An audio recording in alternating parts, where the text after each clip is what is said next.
दर्शकों नमस्कार, मैं हूं रवि भूषण पाठक और आप देख रहे हैं अद्यतन कुंज न्यूज़पेपर फेसबुक लाइव। आज बड़ा ही सौभाग्य की बात है कि पीठ परिषद गया जी धाम के द्वारा लगाए गए निःशुल्क सेवा शिविर में बिहार के जाने माने आचार्य पंडित श्री अरुण मिश्र मधुप जी हमारे शिविर में उपस्थित हैं, जो आज आपको बताएंगे पितृपक्ष में गया जी में आकर श्राद्ध या पिंडदान करने से क्या फ़ायदा होता है, इससे पितरों को कैसे खुश किया जा सकता है। तो आइए आज हम बात करते हैं आचार्य अरुण मिश्र मधुप जी से। जय श्रीमन्नारायण, जय माँ मंगला, जय जयेश्वरी। सर्वप्रथम तो पुत्र की जो कामना होती है उसमें क्या है कि पुत्रार्थे क्रियते भार्या और पुत्र पिंड प्रयोजनम अतीत कुल कोटीनाम सप्तदीपा निवासिनाम आ ब्रह्मा भुवनान लोकान इदम पिंडम ददामि।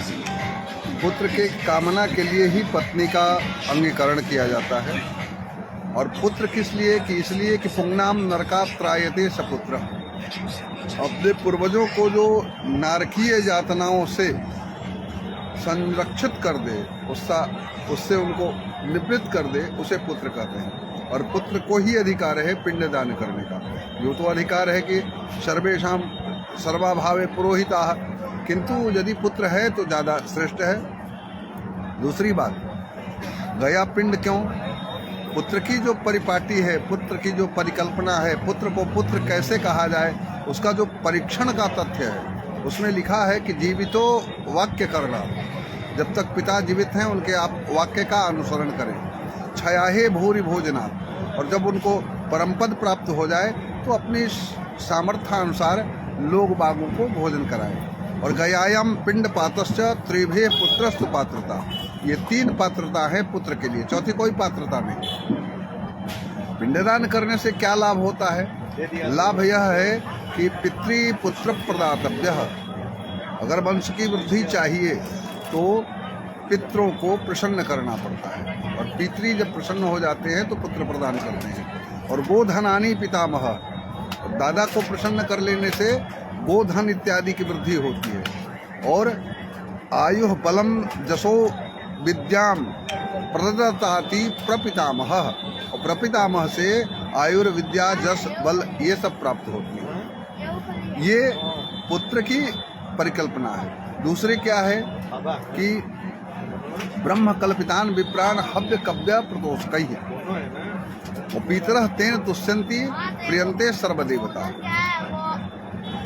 ब्रह्मा के द्वारा जो यहाँ 14 पाल सैया लोग जो हैं, हमारे तीर्थ गुरु लोग, उनको हव्य कव्य दे करके तुष्ट करें, प्रसन्न करें, और उनकी प्रसन्नता से नारायण और पितृ प्रसन्न होते हैं, और तब फिर पितृगण उनको आशीर्वाद देते हैं। ये विधा है, ये व्यवस्था है कि इसलिए कि पुत्र की कामना से ये कर्म अवश्य करना चाहिए। ये 3 पात्रता की जो कसौटियाँ हैं, इन कसौटियों में पुत्र 2 में से ना भी उतरता ही है, किंतु 2 में खरा नहीं उतरे, तीसरे में अवश्य खरा उतरनी चाहिए। तो ये गया का महत्व है। और इसलिए गया का महत्व है कि जैसे तीर्थानाम गयप्राणः जीवानाम धनंजय, सभी तीर्थों का प्राण तीर्थ गया है। ठीक उस प्रकार जैसे मनुष्यों के लिए छठी प्राण जो है, पंचप्राण, प्राण अपान उदान व्यान और समान, और छठी प्राणवायु जो है जिससे प्रकाय प्रवेश किया जाता है वह धनंजय है। उसी प्रकार से यह प्राण तीर्थ है सारे तीर्थों का, ये गया। इसलिए गया में जन नामना पातेत पिंडम स्वर्गम नयतु शाश्वती, जिस किसी के नाम से भी पिंड दिया जाता है उन्हें स्वर्ग की प्राप्ति निश्चित होती है। ये गया की महत्व है। और गया में पुत्र की परिकल्पना और पुत्र की परिपाटी और पुत्र की कसौटी और पुत्र का कर्म ये है। यहाँ तक लिखा है कि असमर्थोपि पुत्रो गयाम गत्वा, और पदभ्याम अपि जलं स्पृष्ट्वा सोसुतम किंग न दास्यति। पैर से भी अगर पुत्र जल का स्पर्श कर दे तो पितृ प्रसन्न होते हैं, और फिर वह पितृगण कहते हैं कि फिर उसके लिए क्या नहीं है कि जो मेरे लिए वो क्या नहीं दे सकता है। मतलब गृहात् चलित मात्रेण पितृणाम उत्सवो भवेत। घर से गया के लिए चलता है तो पितरों में उत्सव होने लगती है। और पदे पदे सोपानम स्वर्गारोहण कार्य, एक एक चरण जैसे चलता है पितरों के लिए स्वर्गारोहण, स्वर्ग की सीढ़ियों पर आरंभ हो जाता है चलना। ये महत्व है। दर्शकों, अभी आप सुन रहे थे आचार्य अरुण मिश्र मधुप जी से पितृपक्ष में पिंडदान करने के महत्व, गया जी में क्या है और क्यों पिंडदान करना चाहिए। जो लोग गया जी में पिंडदान के लिए उपस्थित नहीं हो पाए हैं, वैसे लोग वहीं से भगवान विष्णु का चरण चिन्ह का स्मरण करते हुए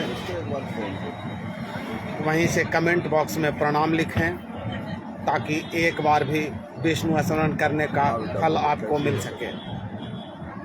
वीडियो को पहली बार देख रहे हों तो सब्सक्राइब करें, शेयर करें और फॉलो करें। नमस्कार।